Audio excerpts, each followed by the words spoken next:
नमस्कार. काही दिवसांपूर्वी मी एका इंटरव्ह्यूला गेलो होतो आणि मुलीला बरं नव्हतं म्हणून दवाखान्यातनं पूर्ण फॅमिलीला घेऊनच मी इंटरव्ह्यूला गेलो होतो. तर काय झालं की म्हणजे एक मोठ्या पोझिशन करतात, व्हाईस चान्सलर, CEO वगैरे अशा पोझिशन करता इंटरव्ह्यू होता.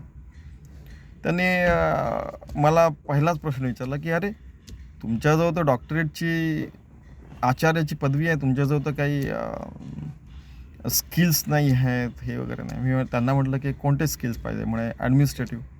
म्हटलं ते ॲडमिनिस्ट्रेशन केलेलं आहे, CEO आणि व्हाईस चान्सलर लेवलपर्यंत पण केलेलं आहे, पूर्ण संस्था पण चालवली आहे आणि वगैरे वगैरे.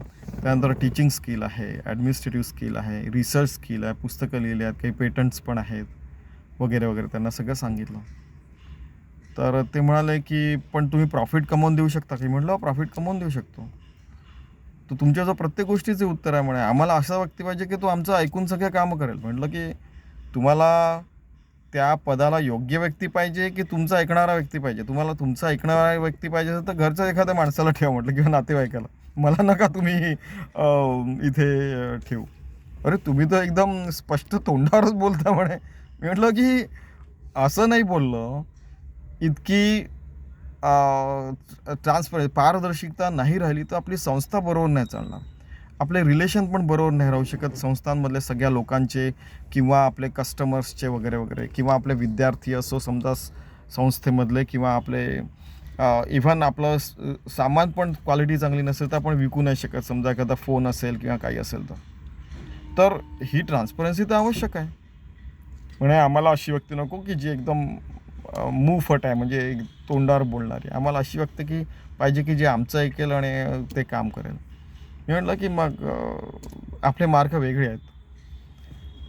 तर ते नंतर शेवटी ते म्हणाले की "तुमची डिग्री खरंच काही कामाची नाही." तर मी त्यांना म्हटलं की "तुम्हाला असं काय वाटतं की डिग्री फक्त एक पीस ऑफ पेपर आहे, म्हणजे एक कागदाचा तुकडा आहे? तुम्ही असा विचार का नाही करत?" म्हटलं की प्रमाणपत्र पण कागदाचाच तुकडा आहे आणि मृत्यू प्रमाणपत्र पण कागदाचाच तुकडा आहे. त्याच्यामधल्या सगळ्या गोष्टी त्याच्या कागदाच्या तुकड्यावरच असतात." म्हटलं. 200-400 वर्षानंतर तर लोकं विसरूनही जातात की कोण होती ती व्यक्ती. खूपच काही वाईट केलं असेल आणि खूप काही चांगलं केलं असतं, लोकांच्या लक्षात राहते. तर ते म्हणाले की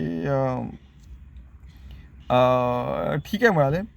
आणि नंतर चक्क माझ्या फॅमिलीला बोलावलं आणि सेंड ऑफ दिला. म्हणजे "तुम्ही इंटरव्ह्यूला आले, चांगलं झालं. आम्ही तुम्हाला घेऊ शकत नाही. कारण की आम्हाला हाजी-हाजी करणारे लोकं आवडतात." या शब्दातच शेवटी ते बोलले. मी म्हटलं की "नाही, तसं होऊ शकत नाही," म्हटलं ते. कारण की अ, एक जे आपण 50 वर्ष मी सत्यवादी राहिलो, 50 वर्ष समजा इंटिग्रिटी होती, 50 वर्ष ऑनेस्टीने काम केलं, तर मी हाजी-हाजी नाही करू शकणार. जे आहे ते सत्य मी बोलू शकेल. तर ज्याही संस्थांमध्ये राहिलो होतो मी तसंच राहिलो आणि त्यांनी ते एक्सेप्ट केलं. कारण की संस्थेमध्ये स्पष्ट बोलणारे किंवा देशामध्ये पण स्पष्ट बोलणाऱ्या लोकांना जर का तुम्ही चालना नाही दिली, जसं समर्थ रामदासांनी स्पष्टपणे शिवाजींना सांगितलं, त्यांनी तसं-तसं केलं तर ते बरोबर झालं. तुकारामांनी पण सांगितलं होतं, इतरांनी पण. तसं त्यांनी मग ते केलं, तर त्यांचं राज्य चांगलं झालं. आणि जर का तुम्ही तसं नाही केलं, तर मग संस्था देशोधडीला लागू शकते. इव्हन देश पण किंवा आपली घरात पण म्हणजे तसं वातावरण पाहिजे. तरच ते आपण स्पष्टपणे राहिलो तर म्हणजे पारदर्शकता राहतं आणि आपलं व्यवस्थित रिलेशन पण राहतात सगळ्यांशी, घरात, बाहेर, सगळीकडे.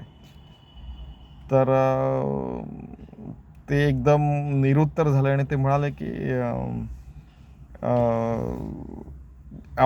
तुम्ही म्हणाले आपले मार्ग वेगळे आहेत. खरंच मला वाटतं म्हणे आपले मार्ग वेगळे आहेत.